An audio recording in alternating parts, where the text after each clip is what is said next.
అందరికీ దేవుని పేరు వందనాలు. దేవుడు ఎంతగానో ప్రేమిస్తే, ఎంతగానో కరుణిస్తే, ఎంతగానో ఆయన జాలి చూపిస్తే తప్ప మనం ఇక్కడ ఉండలేము. అంతేనా కదా?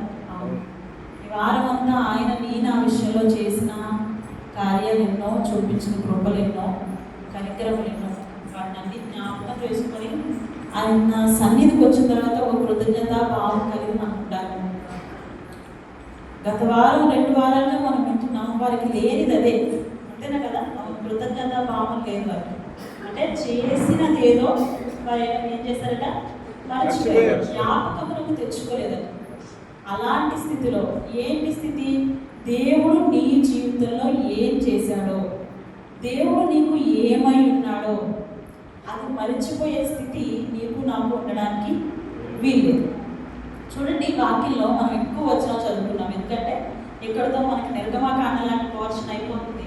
అంత లింక్డ్గా చాలా విషయాలు ఉన్నాయి, అందుకని ఎక్కువ బాగా చదివించాల్సి వచ్చింది. 27వ వచనాన్ని నేను వాక్యాన్ని చెప్తూ ఉంటాను, వచనాలు మీరు జాగ్రత్తగా ఫాలో అవుతుంది. ఒక 5 నిమిషాలు మాత్రం. అన్ని జనులు వారి సంతానం కూర్చుటకు, దేశంలో వారి చదరగొట్టుటకు ఆయన వారి మీద ఏం చేశారట, చేయగలిగారు. ఒకప్పుడు దేవుడు ఐగుప్తులోంచి ఆ ప్రజలను తీసుకురావడానికి ఆయన చెయ్యెత్తి అని రక్షించారు. ఈరోజు అదే చెయ్యి వారికి ఏమైంది తెలుసా? విరోధంగా మారింది. ఎందుకంటే వారు ఆయన అనేక పర్యాయములు బాధపెట్టారు. అనేక పర్యాయములు ఆయన మాట వినలేదు. ఆయన తిరుగుబాటు చేశారు, ఆయన శోధించారు. కావాలంటే మీరు చదువుకుంటుంటే, మీరు వాక్యాన్ని అలా జాగ్రత్తగా చూసుకుంటుంటే కనిపిస్తారు. ఆయన మీద కోపగించారు, ఆయనకు కోపం లేపారు. అంతేకాకుండా చూడండి ఏమేం చేశారో చూపిస్తాం. 28వ వచనంలో చూడండి, బయలుపేయోను హత్తుకున్నారు. అంటే ఇది దేవుడు కాదు, అవునా? వారికి దేవుడా కాదు, కానీ వారు దేవుడిగా చేసుకొని దాన్ని ఆరాధించడం మొదలుపెట్టారు. చచ్చిన వారికి అర్పించిన, జాగ్రత్తగా చూడాలి వాక్యం, చచ్చిన వారికి అర్పించిన బలి మాంసం తిన్నో మొదలుపెట్టారు. 31వ వచనం చూడండి, 32వ వచనం, మెరీబా చర్మంలో ఆయనకి ఏం చేశారు? కోపం పుట్టించారు. 35వ వచనం చూడండి, అన్య జనులతో సహవాసం చేసి వారికి ఏం చేశారట, నేర్చుకున్నారు. 36 పైన చూడండి, వారి విగ్రహములకు పూజ చేశారట. 37వ వచనం చూడండి, వారు తమ కుమారులను తమ కుమార్తెలను దైవములకు బలిగా అర్పించారు. దేవుడిని జీవాధిపతి ఇంకా ఉన్నాయి చెప్తాను. ఎవరైతే రక్షించారో, ఎవరి బాబు అయితే బయటకు తీసుకొచ్చిందో, ఎలాంటి కార్యాలు చేసిందో అవన్నీ మర్చిపోయారండి. అన్నీ మర్చిపోయి అన్ని జనులతో సహవాసం అంట. చచ్చిన వాటికి బలిగా అర్పించే తినడం, విగ్రహాలను హత్తుకోవడం అట, విగ్రహాలను చేసుకోవడం అట. పైన కూడా ఉంటుంది కదా, వాళ్ళు దూడలు చేసుకున్నారు. చూడండి మళ్ళా 38వ వచనం, నిరపరాధ రక్తం అనగా తమ కుమారుల రక్తము తమ కుమారుల రక్తము. ఇవన్నీ దేవుడు అడిగాడా? అడగలేదు. దేవుడు వారి విషయంలో ఎంత శ్రద్ధ కలిగి ఉన్నాడంటే, వారి చెప్పులు తెగిపోకుండా, వారి బట్టలు కూడా పాతగిలిపోకుండా 40 సంవత్సరాలు వారిని ఎంతో జాగ్రత్తగా నడిపించాలనుకుంటే, వీళ్ళు వారి అవిధేయత చేత చేసిన చేసిన ప్రతి మేలు మర్చిపోయి వారి కుమారులు, దేవుడు 2 సంవత్సరాలు అప్పుడే ఫరో అందరినీ నరికేమంటే అందరినీ కాపాడేట లేదా దేవుడు? ఆయనకి రక్తం వలికించడం మాత్రం ఇష్టం లేదు. కానీ వీరే దేవుణ్ణి ఆస్పదంగా చేసుకోకుండా వేరే దాన్ని ఆధారం చేసుకొని వారి కుమారుల రక్తాన్ని ఒలికించారట. మళ్ళీ చూడండి 37 కనాను దేశం వారి బొమ్మలు వారిని ఏం చేశారట, కుమార్తెని బలిగా అర్పించారట. దానివల్ల ఆ రక్తం వల్ల దేశం అంతా ఏమైంది? అపవిత్రమైంది. తమ క్రియల వల్ల వారు ఏమైపోయారు? అపవిత్రమైపోయారు. తమ నడవడిలో వారు ఏమైపోయారు? వ్యభిచరించేవారు. అంటే పూర్తిగా ఏ దేవుడైతే రక్షించాడో, ఏ దేవుడైతే విడిపించాడో, ఏ దేవుడి వల్ల అయితే ఇవన్నీ పొందుకున్నామో అన్నీ మర్చిపోయారండి. అన్నీ మర్చిపోయి దేవుడి స్థానాన్ని తీసేసి వేరే స్థానాన్ని పెట్టుకున్నారు. ఇదే పెద్ద పాపం, ఇది చాలా పెద్ద పాపం. మనమేమి అన్ని జనులతో సహవాసం చేయట్లేదు కదా, మనమేం బలి అర్పించట్లేదు కదా అని అనుకుంటున్నామేమో. దేవుని స్థానంలో ఏమి తెచ్చి పెట్టుకున్నా అది పెద్ద పాపం. దేవుని స్థానంలో సినిమాలు కావచ్చు, దేవుని స్థానంలో మనుషులు కావచ్చు, దేవుని స్థానంలో మనకి ఇష్టమైన కోరికలు కావచ్చు, దేవుని స్థానంలో మన ఆస్తిపాస్తులు కావచ్చు, ఏవైనా దేవుని కాకుండా దేవునికి ఆస్వాదించాల్సిన స్థానాన్ని వేరే దానికి ఆస్వాదిస్తే కనుక అదే పెద్ద పాపం అని దేవుడు చెప్తున్నాడు. తర్వాత రెండో విషయం చూడండి, 43వ వచనం మొదటి లైన్. అనేక పర్యాయములు ఆయన ఏం చేశారంట? వారిని అందరూ చదవండి. ఏం చేశారంట? ఆయన్ని విడిపించారు. అయినను వారు తమ ఆలోచన అనుసరించి చూడండి ఎంత గౌరవం. దేవుడే వారి కోసం మారాడు తప్ప వారు మారిన స్థితి ఏమాత్రం కనిపించలేదు. మళ్ళా ఆయన వారిని జ్ఞాపకం చేసుకున్నాడు. ఎవరు అటు? నా బిడ్డలు కదా, నేనే కదా వారిని తీసుకొచ్చాను, నేనే కదా వారికి ఆహారం పెట్టాను, నేనే కదా వారి కోసం మోషన్ పంపించాను. ఇవన్నీ జ్ఞాపకం చేసుకొని దేవుడే మళ్ళా వారి కోసం మారాడు, కానీ వారు మాత్రం మారిన స్థితి లేదా? గమనిద్దాం. ఈరోజు నీవు నేను మనం మారట్లేదేమో, దేవుడే మన కోసం ఇంకా కృపను చూపిస్తున్నాడేమో మన పైన. ఈరోజు నీవు నేను ఇలా క్షేమంగా వచ్చేసామంటే ఇంకా దేవుడు తన హృదయాన్ని కరిగించుకొని తన కృపను ఎక్స్టెండ్ చేస్తూ మన పైన ఇలా క్షేమం ఉంచాడు. కానీ మనలో మారిన స్థితి ఇంకా ఉండే ఉంటుంది. వారినే అనుకోవడం కాదు, మనం కూడా ఉంటాం కదా, అంతేనా కదా? అవును, మనలో మారాల్సిన స్థితి, మనలో అన్య జనులతో సహవాసం, అంటే అన్యులతో కాదు, అలాంటి క్రియలతో సహవాసం, అలాంటి పరిస్థితులతో సహవాసం. ఏది వద్దన్నాడో దేవుడు దాన్నే అనుసరించే స్థితి ఏదైనా ఉంటే దేవుడు చెప్తున్నాడు మనం మారాలి. ఎన్నిసార్లు దేవుడే మారుతుంటాడు నీ కోసం, ఎన్నిసార్లు దేవుడే తన కృపను హెచ్చించుకుంటాడు, ఎన్నిసార్లు దేవుడే తన కనికరాన్ని జ్ఞాపకం చేసుకొని తన నిబంధన జ్ఞాపకం చేసుకొని విషయంలో మారుతుంటాడు. వారి కోసం దేవుడే, నేను కదా నా ప్రజల్ని వాగ్దానం తీసుకెళ్తానని మాటిచ్చాను, కాబట్టి వారిని ఏం అనకూడదు, వారికి ఏ అబ్బాయిని రానివ్వకూడదు అని దేవుడే మరలా మారిన స్థితి కనపడుతుంది. కానీ వారు మాత్రం మరలా తిరుగుబాటు. ఈరోజు నీవు నేను దేవుడికి మనం వెలుగు చూపించే స్థితి ఉండకూడదు. దేవుడు చేసిన మన మేలు ఎప్పుడు మర్చిపోకూడదు. మొదటిదైతే దేవుడు ఎలాగ జీవించమన్నాడు అలాగే జీవించాలి. దేవునికి తప్ప మరి ఇంకెవరికి మహిమను ఆస్వాదించడానికి వీలు. మూడో విషయం ఏంటంటే, వారు ఎక్కడికి వెళ్ళాలి? పాలు తేనెలు ప్రవహించే దేశానికి వెళ్ళాలి. అక్కడికి వెళ్ళాలి.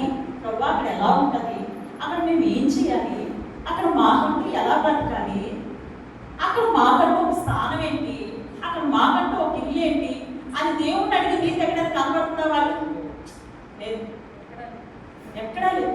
వారిని నడిపించడానికి, వారికి ఇవ్వడానికి మోషేయే అన్ని తిప్పలు పడుతున్నాడు తప్ప వారికి ఏ మాత్రం ముందున్న దానికోసం యాతన లేదు. దేవుడు ముందుగా ఇచ్చిన వాగ్దానం కోసం యాతన లేదు. ఈరోజు దేవుడు నీకు నాకు కూడా ఒక ముందుండే వాగ్దానం ఇచ్చాడు. ఏంటి తెలుసా? అదే నిత్య జీవం, అదే పరలోకం. ఇచ్చాడా లేదా? ఇచ్చాడు. పరలోకము అనుగ్రహించిన అన్నది ఆయనే తానే మనకు చేసిన వాగ్దానం. 1 యోహాను రాసిన పత్రికలో ఉంటుంది చివరిలో. దేవుడు మనకి నిత్య జీవం అనుగ్రహిస్తానని వాగ్దానం చేశాడు. కానీ దానికి అనుగుణంగా, ముందున్న దానికి అనుగుణంగా అక్కడికి వెళ్ళేది నేనేం చేయాలి, నా పని ఏంటి, అర్థమవుతుందా? ఇవన్నిటి కోసం ఇప్పటి నుంచి నీకు యాతం ఉందా? ఇప్పటి నుంచి నీకు ఆలోచన ఉందా? కొన్ని ఇవన్నీ పక్కన పెట్టి ఎలా ముగిస్తుంది మన జీవితం? ఏమైనా ఆలోచన ఉందా? ఈరోజు సరే జరిగిపోతుంది, అందరూ ఒకటే కోరుకుంటాం. ఏంటి తెలుసా? మంచి మరణం కావాలి, అంతేనా? అవును, అంతేనా? మంచి మరణం కావాలి, నలుగురు మోసుకెళ్ళి కార్యక్రమాలు చేసేలాంటి మరణం కావాలి, ఎక్కడ రోడ్డు మీద ఎక్కడ పడిపోకూడదు, అలాగేనా కోరుకుంటున్నాం, అంతేనా? ఒక్కటేనా? ఇంకా చాలా ఉన్నాయి కోరుకోవడానికి. ఎలాంటి హార్ట్ మీద స్టంట్లు మనకు పడకూడదు, అవునా? మనం వ్యవస్థ కాకుండా సపరేట్గా ఆర్టిఫిషియల్ పైప్స్ పెట్టి మన వేషం తీసే పరిస్థితి లాంటివి ఉండకూడదు, అవునా?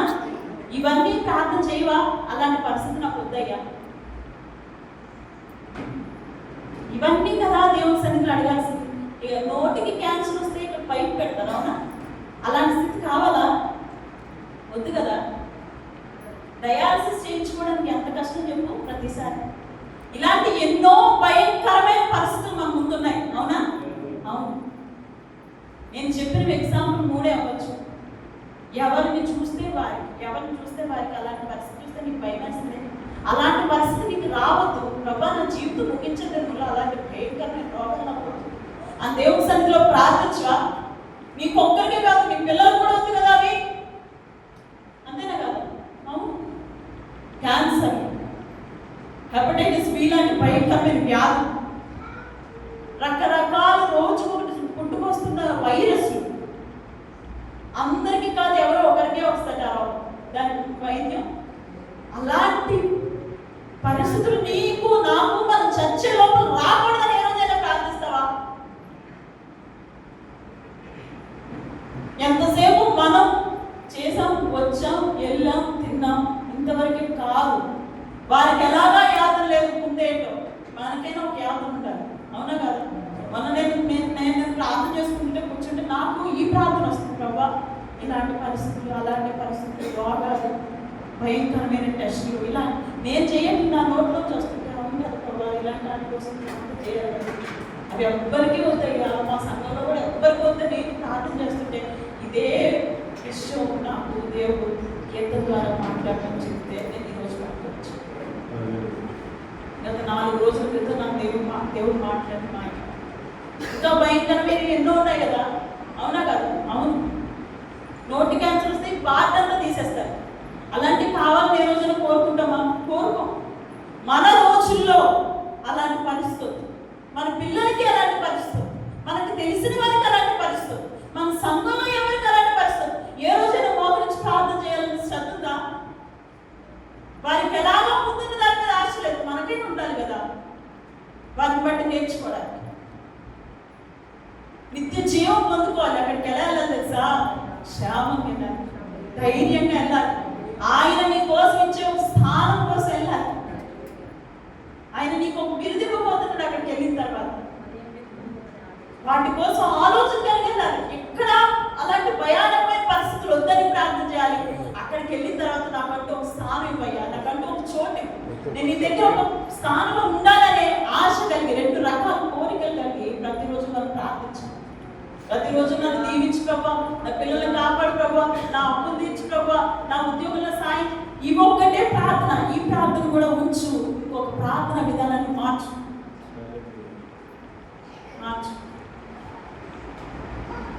యూరిన్ బయటకు తీయడానికి పక్కన పైపు పెడితే అది ఎంత నరకమో వారికి తెలుసు, మనకు తెలియదు, అంతేనా కదా?